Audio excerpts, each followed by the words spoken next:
Ako sa Direct Hit after a year. And ang dami kong pinagdaanan. At etong Bar Boys yung parang pagbalik ko ulit sa pag-arte after ng PBB. Kaya para sa akin, naging challenging talaga siya eh. Kasi ang tagal ko nawala sa pag-arte.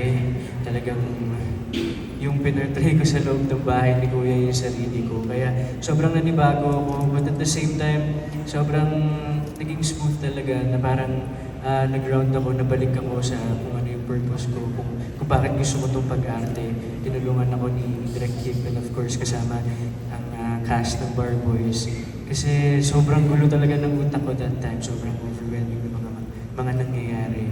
Pero grateful ako kasi talagang ginaid nila ako sa tama.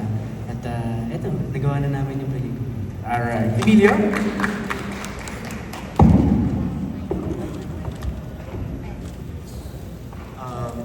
So, syempre sobrang na-culture shock ako nung pumasok ko sa set ng... Totoo ba?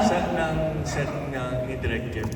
In a good way. Okay. Kasi, as a baguhan dito sa industriya, parang sobrang hands-on ni Direk na wino-workshop niya ako kahit hindi ko eksena.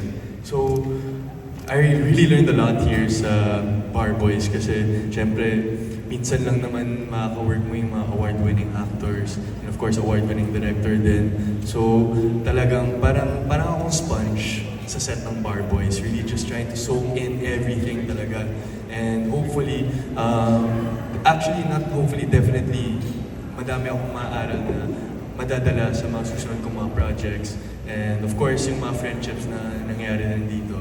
So, yun talaga. Thank you, Emilio. Okay, let's